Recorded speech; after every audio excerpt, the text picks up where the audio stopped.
ួស្ដីអ្នកទាំងអស់គ្នាញ៉ាំហ្នឹងគឺខ្ញុំបានមកថតនៅអាណាចក្រដូងជំរាបសួរអ្នកទាំងអស់គ្នាខ្ញុំនាងឈ្មោះដួងតារាថ្ងៃនេះខ្ញុំនឹងមកថតវីដេអូទាំងមួយទៀតនៅកន្លែងស្រីអ៊ំទូចអានេះគេមានកន្លែងអ៊ំទូចខេត្តព្រៃខេត្តទឹកមានត្រី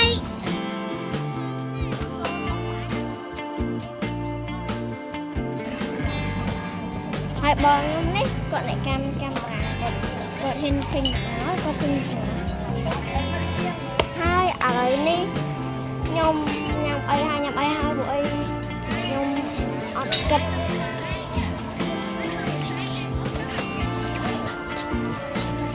ឥឡូវខ្ញុំនឹងទៅជួបគេ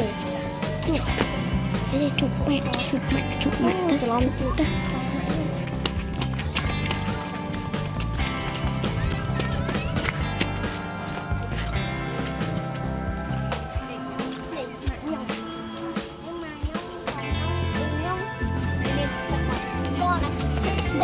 ឃើញបាត់luôn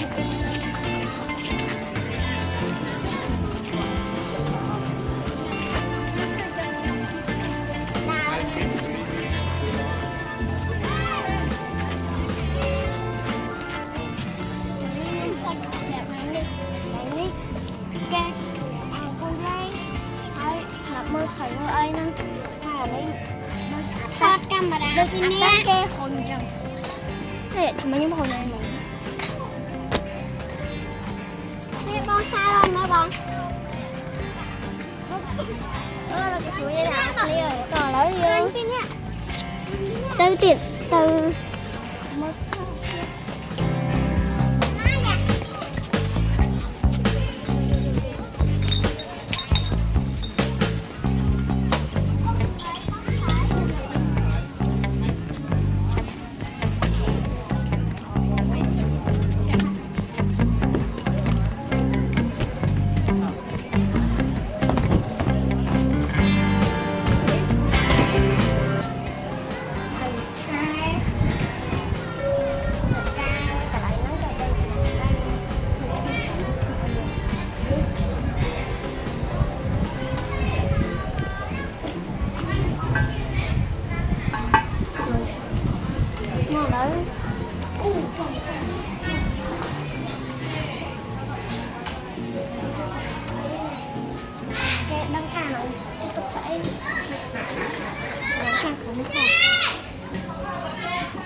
từ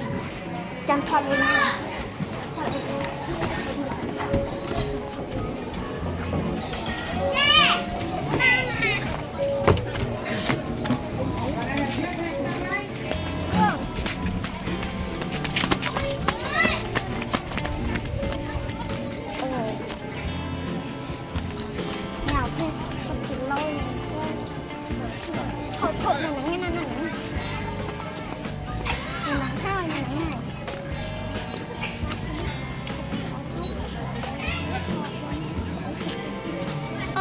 mắt ngoài nhôm